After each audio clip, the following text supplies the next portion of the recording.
वैसे आपको बता दें कि केरल, महाराष्ट्र और तमिलनाडु में कोविड के मामले बढ़े हैं, लेकिन अभी तक ये संकट गहराया नहीं है। लेकिन अगर कोरोना के मामलों का बढ़ना जारी रहा तो मुसीबत बढ़ सकती है। इसी से जुड़ा हमारा आज का दूसरा सवाल है, और हमारा सवाल है कि देश में कोविड के बढ़ते मामले कितनी बड़ी परेशानी। आपको बता दें, विशेषज्ञों का मानना है कि कोविड का नया वेरिएंट खतरनाक नहीं है, लेकिन लोगों को सतर्क जरूर रहना चाहिए।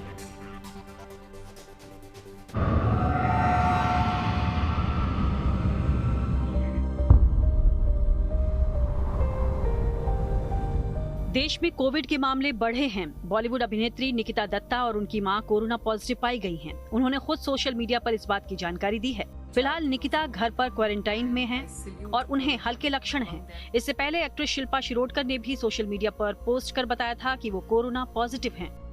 स्वास्थ्य मंत्रालय के अनुसार देश में कोविड के 257 सक्रिय मामले हैं। 19 मई को सेंट्रल हेल्थ मिनिस्ट्री के आंकड़ों के अनुसार देश में 12 से 18 मई के दरमियान कोविड के 164 नए केस रिपोर्ट किए गए हैं। जिन राज्यों में कोविड के मामले ज्यादा बढ़े हैं, उनमें महाराष्ट्र, तमिलनाडु और केरल शामिल हैं। 19 मई को जारी आंकड़ों के अनुसार केरल में एक्टिव केस की संख्या 95 हो गई। इनमें 69 केस 12 मई से बढ़े हैं। तमिलनाडु में एक्टिव केस 66 हैं, जो पिछले एक हफ्ते के मुकाबले 2 गुना है। महाराष्ट्र में भी एक्टिव केस की संख्या 56 बताई जा रही है। कोविड को लेकर स्वास्थ्य विभाग के आंकड़ों के अनुसार 19 मई तक दिल्ली में 5, गुजरात में 7, हरियाणा में 1, कर्नाटक में 13, केरल में सबसे ज्यादा 95, महाराष्ट्र में 56, पुदुचेरी में 10, सिक्किम में 1, तमिलनाडु में 66 और पश्चिम बंगाल में सक्रिय मामलों की संख्या 1 है। हालांकि स्वास्थ्य मंत्रालय का कहना है कि देश में कोविड के मामले बढ़े जरूर हैं, लेकिन वो सीरियस नहीं हैं और इसमें अस्पताल में भी एडमिट होने की आवश्यकता नहीं है। कोई भी नंबर्स ऐसे खतरनाक नहीं है। कई बार हम मरीज में जिनमें हम टेस्ट भी कर रहे हैं, उनमें भी नेगेटिव आ रहा है। बहुत ही रेयर केसेस में पॉजिटिव आ रहा है, और वो भी जो केसेस हैं वो भी कोई सीरियस नहीं हो रहे हैं। मोस्टली आईसीयू हॉस्पिटलाइजेशन ज़रूरत नहीं हो रही है, और हमने एटलीस्ट हमारे हॉस्पिटल में कोई Covid death in the last 1 month तो हमने तो नहीं देखा है। तो अगर हो भी रहा है तो बहुत माइल्ड है। विशेषज्ञों का भी मानना है कि कोविड से फिलहाल कोई खतरा नहीं है और लोगों को चिंता करने की जरूरत नहीं है। हमें कई सारी बातों का ध्यान रखना होगा। वो क्या है, इसकी स्प्रेड या इन्फेक्टिविटी रेट क्या है, मतलब कितनी तेजी से फैलता है। उस पर सारी संस्थाओं को, चाहे वो WHO या हमारे इंडियन हेल्थ मिनिस्ट्री हो, उनको ध्यान रखना पड़ेगा।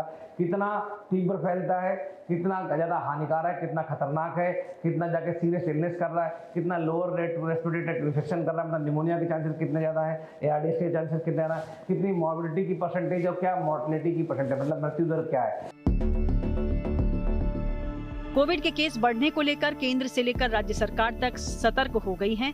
आंध्र प्रदेश सरकार ने तो कोविड-19 के बढ़ते मामलों के बीच एक एडवाइजरी भी जारी की है, जिसमें सभा, सामाजिक समारोह, पार्टियां और सामूहिक कार्यक्रमों पर रोक लगाने की सलाह दी गई है। रेलवे स्टेशन, बस स्टैंड और एयरपोर्ट जैसी भीड़भाड़ वाली जगहों पर लोगों को कोविड-19 गाइडलाइन का पालन करने के लिए कहा गया है, और सरकार ने बुजुर्गों और गर्भवती महिलाओं को घर के अंदर रहने की सलाह दी है। डॉक्टर भी लोगों को सतर्क रहने की सलाह दे रहे हैं। हैंड हाइजीन का ध्यान रखिए, बार-बार हाथ को धोना है, साफ करना है, नाक मुंह आँख को नहीं छूना है।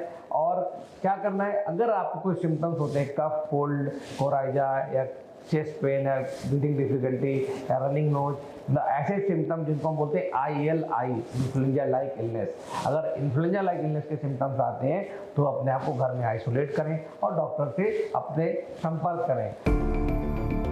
डॉक्टर्स का कहना है कि कोविड का GN1 वेरिएंट खतरनाक नहीं है, लेकिन लोगों को सावधानी जरूर बरतनी चाहिए। दिल्ली से मनीष चौरसिया के साथ bureau report, good news today.